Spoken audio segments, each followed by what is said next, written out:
एक गांव में एक पतिव्रता नारी रहा करती थी। उस पतिव्रता नारी के पति देव भार भूंजने का काम किया करते थे। भार भूंजना जानते हैं ना?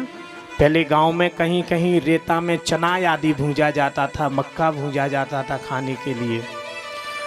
पति देव की जो नारी है वो पतिव्रता नारी है गोपियों। एक दिन भट्टी पर भार भूंजते भूंजते उस पतिव्रता नारी के शीश में दर्द होने लगा। अपनी धर्म पत्नी के पास में गया, देवी मेरे सिर में दर्द होता है। पतिव्रता नारी ने धीरे धीरे पति के शीश को गोदी में रख करके दबाना प्रारंभ कर दिया और आराम मिलने से उसे नींद आ गई। पति का शीश उसकी गोदी में रखा है, सो रहे हैं। पतिव्रता नारी है, जगा भी नहीं सकती, आप उठ जाओ मेरा धर्म नष्ट हो जाएगा।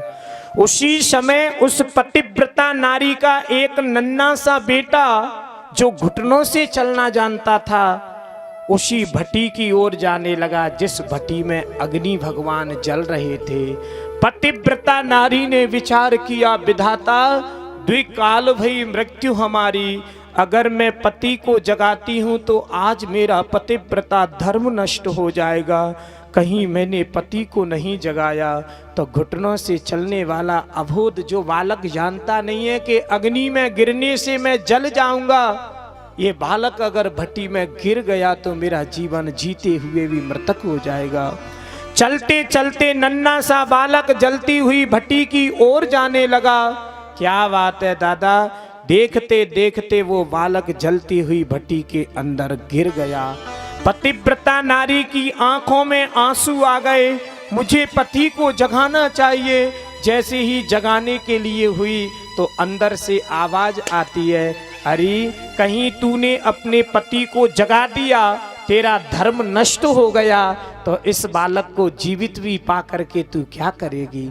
अगर तेरे पतिव्रता व्रत का प्रभाव है, तेरे पति की कृपा तेरे ऊपर है तो ऐसे तो लाखों पुत्र तुझे प्राप्त हो सकते हैं। क्या बात है मेरी माँ, उस नारी ने अपने पति को जगाया नहीं। जलती हुई भट्टी में बेटा गिर गया, लेकिन जिस माँ ने अपने पुत्र को 9 महीने तक कूख में रख करके प्रसव की वेदना को सहते हुए जन्म दिया हो, वो माँ अपने पुत्र को भला कैसे जलती हुई देख सकती? आंखों को बंद कर लिया। कुछ देर के बाद में उस पतिव्रता नारी के पति देव की नींद खुली। देवी आपकी आंखें मुझे लाल क्यों दिख रही हैं? आंखों में आंसू आ गए। एक नन्हा सा जो तुम्हारा हमारा बेटा था वो भट्टी में। क्या जी, आपने पुत्र को बचाया नहीं?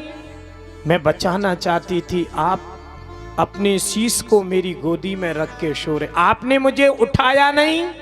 उठाना चाहती थी लेकिन मेरा पतिव्रता धर्म नष्ट हो जाता। क्या बात है, तूने अगर सच्चे मन से पतिव्रता व्रत का पालन किया है तो मैं तुझे आदेश देता हूं, नैनम छिंदन्ति शास्त्राणि नैनम दहति पावक न चैनम क्लेशयन्त्यापो न शोष इति मारुत।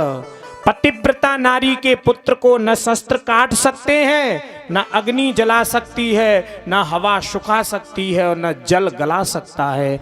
अग्नि भगवान को भी डर लगता है कि इसके पुत्र को कहीं मैंने जला दिया तो महाराज मुझे श्राप दे देगी। जब जाकर के देखा तो जलती हुई भट्टी के अंदर उसका बेटा खेल रहा था। जितने भी जलते हुए अंगारे थे वो अंगारे प्यारे शीतलमय चंदन की तरह। जब दंडकारण्य की पवित्र भूमि पर श्री राम जी को 14 वर्षों का वनवास लग गया तो दंडकारण्य की पवित्र भूमि पर जितने भी कांटे थे, कंकड़ थे, वो पुष्प के समान भगवान के चरणों के लिए कोमल बन गए।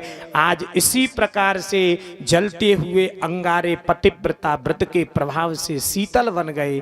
पुत्र को देखा तो खेल रहा था, उठा करके हृदय से लगा लिया। कृष्ण कन्हैया ने कहा, गोपियों एक तो ये पतिव्रता नारी थी, दूसरी आप पतिव्रता नारी हो।